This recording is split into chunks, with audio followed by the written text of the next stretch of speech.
अस्सलाम वालेकुम dear students, class 10 chemistry का चैप्टर नंबर 3 हम पढ़ रहे थे। आज हम पढ़ने जा रहे हैं general characteristics of organic compounds. ये जो ऑर्गेनिक कंपाउंड्स हैं उनकी क्या क्या कैरेक्टरिस्टिक्स हैं, उनकी क्या क्या प्रॉपर्टीज हैं जो जनरली वो शो कर रहे होते हैं। अब लास्ट लेक्चर में हमने उनकी डाइवर्सिटी की रीजंस पढ़ी थी। पहली कैरेक्टरिस्टिक है ऑरिजिन। इनको हम ऑर्गेनिक कंपाउंड्स की जो कैरेक्टरिस्टिक्स हैं इनको हम इनऑर्गेनिक कंपाउंड्स की कैरेक्टरिस्टिक्स के साथ कंपेयर करके पढ़ेंगे। ओरिजिन कि कहां से निकले हैं। In the very first lecture of this chapter हमने बात की थी कि ऑर्गेनिक का मतलब होता है नेचुरल। कि ऑर्गेनिक कंपाउंड्स पहले ये माना जाता था कि ऐसे कंपाउंड्स जो प्लांट्स और एनिमल्स से मिले उनको हम ऑर्गेनिक कंपाउंड्स कहते हैं। तो यही बात है, जो ऑर्गेनिक कंपाउंड्स हैं आर्टिफिशियली तो हम उनको लैब में सिंथेसाइज कर रहे हैं, लेकिन नेचुरली हमें ऑर्गेनिक कंपाउंड्स कहां से मिलते हैं? प्लांट्स और एनिमल्स से। जैसे ग्लूकोज है, we obtain glucose from plants. इस तरह से हमारे पास सक्रोज है, फ्रक्टोज है, या बहुत सारी और प्रोटीन्स हैं, फैट्स हैं जो हम एनिमल से हासिल करते हैं। तो लेकिन जो इनऑर्गेनिक कंपाउंड्स हैं वो हम हासिल करते हैं रॉक्स और मिनरल से। जैसे कैल्शियम फॉस्फेट हो गया, कैल्शियम सुपर फॉस्फेट हो गया, अमोनियम फॉस्फेट हो गया। इस तरह के जो इनऑर्गेनिक कंपाउंड्स हैं, कैल्शियम कार्बोनेट है, वो हम रॉक से हासिल करते हैं, मिनरल से हासिल करते हैं। और ऑर्गेनिक कंपाउंड्स हम प्लांट्स और एनिमल से लेते हैं। कंपोजिशन की बात करें कि बने किसके होते हैं, तो जैसे हम ऑर्गेनिक कंपाउंड्स के बारे में डिस्कस कर रहे हैं तो हमने बात भी की थी कि ऑर्गेनिक कंपाउंड में जो मेन एलिमेंट है वो बेसिकली क्या है? Carbon. Carbon is the main element in the organic compound. बाकी ये कार्बन फिर आगे हाइड्रोजन के साथ मिलता है, नाइट्रोजन के साथ मिलता है, फास्फोरस के साथ मिलेगा, सल्फर के साथ मिलेगा, लेकिन बेसिक उसमें कार्बन जरूर पाया जाए। कार्बन और हाइड्रोजन कोवलेंटली बॉन्डेड जरूर पाए जाएं। उसके अलावा वो बाकी वो एलिमेंट्स के साथ मिले तो वो डिफरेंट ऑर्गेनिक कंपाउंड्स बनाएंगे। लेकिन इनऑर्गेनिक कंपाउंड्स की बात करें तो इनऑर्गेनिक कंपाउंड्स तकरीबन ऑलमोस्ट पीरियोडिक टेबल के जितने भी एलिमेंट्स हैं वो सबसे मिलकर बने होते हैं।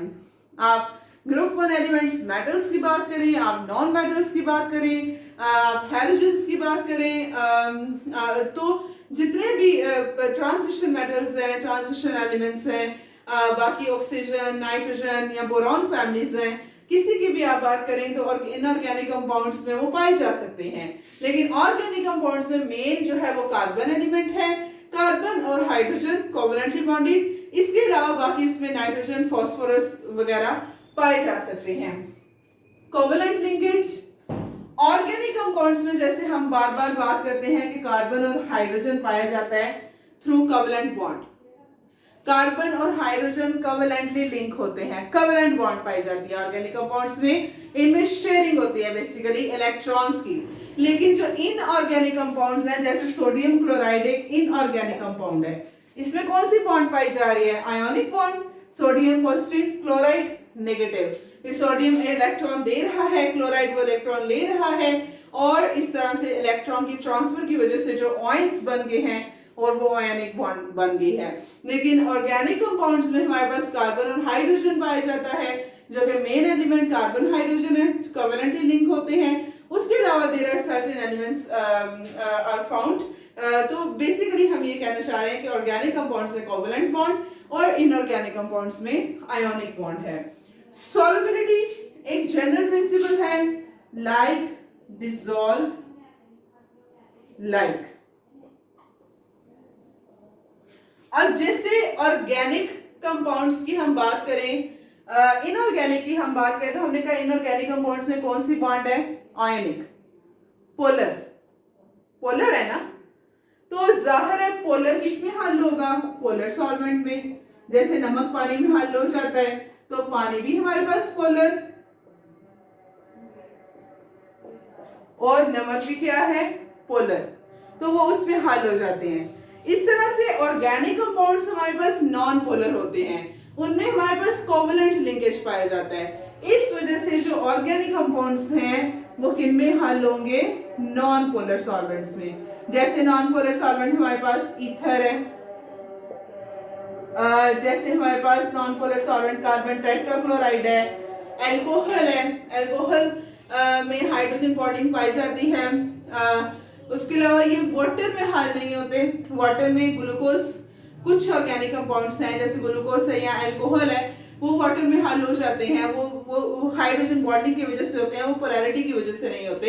तो बाकी ऑर्गेनिक कंपाउंड्स की अगर हम बात करें तो ऑर्गेनिक कंपाउंड्स ऑर्गेनिक सॉल्वेंट्स में हल होंगे, नॉन पोलर सॉल्वेंट्स में हल होंगे, और इनऑर्गेनिक कंपाउंड्स जो हैं वो हमारे पास इनऑर्गेनिक सॉल्वेंट्स या जो पोलर सॉल्वेंट्स हैं उनमें हल होंगे।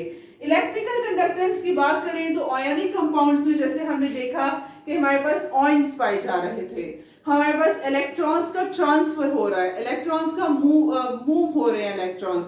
तो इस वजह से आयनिक कंपाउंड्स इलेक्ट्रिसिटी कंडक्ट करते हैं, because electricity is the flow of charges, the flow of ions, तो वो इलेक्ट्रिसिटी कंडक्ट कर सकते हैं। लेकिन ऑर्गेनिक कंपाउंड्स में चूंकि इलेक्ट्रॉन की शेयरिंग होती है, इलेक्ट्रॉन शेयर होते हैं, इलेक्ट्रॉन बाउंडेड है, फ्री नहीं है, जिसकी वजह से वो मूव नहीं करेंगे, और इस वजह से फिर हम कहेंगे कि जो ऑर्गेनिक कंपाउंड्स हैं they are poor electrical conductors, उनसे इलेक्ट्रिसिटी पास नहीं होती।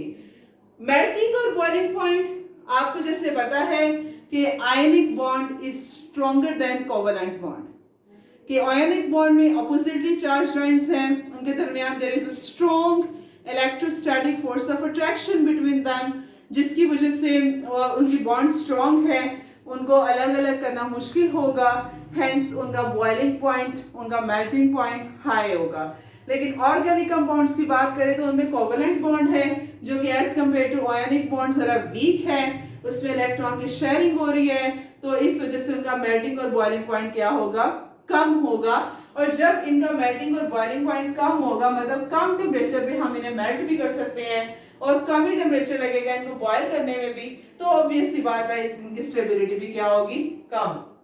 आयनिक कंपाउंड्स की निस्बत जो ऑर्गेनिक कंपाउंड्स हैं उनके वो कम स्टेबल होंगे as compare to inorganic compounds. Combustibility next property है। कंबस्टिबिलिटी, कंबस्शन, जलना। कंबस्शन के लिए जैसे आपको पता है कार्बन होना जरूरी है, कार्बन कंटेंट होना जरूरी है कि कार्बन ऑक्सीजन के साथ मिलेगा, कार्बन डाइऑक्साइड बनेगी एंड ऑल दैट, वो सारा प्रोसेस होगा, कंबस्शन का प्रोसेस होगा। तो चूंकि जो ऑर्गेनिक कंपाउंड्स हैं उनमें कार्बन ही पाया जाता है, कार्बन कंटेंट ज्यादा होता है, तो इस वजह से जो ऑर्गेनिक कंपाउंड्स हैं वो कंबस्टिबल होते हैं, वो हम उनको जला सकते हैं, वो जल सकते हैं। उसके मुकाबले में जो इनऑर्गेनिक कंपाउंड्स हैं वो कंबस्टिबल नहीं होते। नेक्स्ट प्रॉपर्टी आइसोमेरिज्म, जो हमने पढ़ी थी। आइसोमेरिज्म क्या प्रॉपर्टी थी? जिसमें कि एक ऑर्गेनिक कंपाउंड है तो वो उसका formula, molecular formula same, but जो स्ट्रक्चरल फॉर्मूला है वो डिफरेंट होता है। तो आइसोमेरिज्म की प्रॉपर्टी ऑर्गेनिक कंपाउंड्स में पाई जाती है, इनऑर्गेनिक कंपाउंड्स में बहुत रेयर है, होती नहीं है, हो भी तो बहुत रेयर है, इतनी आइसोमेरिज्म नहीं पाई जाती उनमें। कि जैसे ऑर्गेनिक कंपाउंड हमने ब्यूटेन देखा कि वो अपने आइसोमर्स बना रहा था, आइसोब्यूटेन और एन ब्यूटेन, तो इस तरह से। टेम्परेचर का इफेक्ट हम देखें, रेट ऑफ रिएक्शन, तो रेट ऑफ रिएक्शन हम देखें तो ऑर्गेनिक कंपाउंड्स जो है वो मॉलिक्यूलर इन नेचर है, मॉलिक्यूल्स की फॉर्म में एग्जिस्ट करते हैं, इस वजह से कोवेलेंट बॉन्डिंग है उनमें, इस वजह से उनका जो रेट ऑफ रिएक्शन है वो जरा स्लो होगा, क्योंकि मॉलिक्यूल्स की फॉर्म में है, मॉलिक्यूल्स को तोड़ना, नए मॉलिक्यूल्स बनना, वो इलेक्ट्रॉनिक क्लाउड पूरा डिस्टर्ब होना, उसकी वजह से हमारे पास क्या होता है, उनका रेट जरा रिएक्शन का स्लो होता है। उसके मुकाबले में हम इनऑर्गेनिक कंपाउंड्स की बात करें तो ये पोलर इन नेचर हैं, इजिली पोल्स है, पॉजिटिव पोल है, उसके ऊपर आके नेगेटिव अटैच हो गया, नेगेटिव के ऊपर आके पॉजिटिव अटैच हो गया, तो इस तरह से रिएक्शन जरा रेट जो है, स्पीड जो है रिएक्शन की वो फास्ट होती है as compare to organic compounds. लेकिन ऑर्गेनिक कंपाउंड्स में चूंकि पाया जा रहा है हमारे पास मॉलिक्यूल्स की फॉर्म में पाए जा रहे हैं, ऑयल्स की फॉर्म में नहीं है, तो फिर उनको ब्रेक करना और फिर नए कंपाउंड बनाना उसमें टाइम लगता है, हेंस उसकी स्पीड जरा स्लो होती है। तो that was all about the general characteristics of organic compounds. कल हम इंशाल्लाह नेक्स्ट देखेंगे कि नेक्स्ट इसकी क्या प्रॉपर्टीज है ऑर्गेनिक कंपाउंड्स की। आज के लिए इतना ही। अस्सलाम वालेकुम, अल्लाह हाफिज।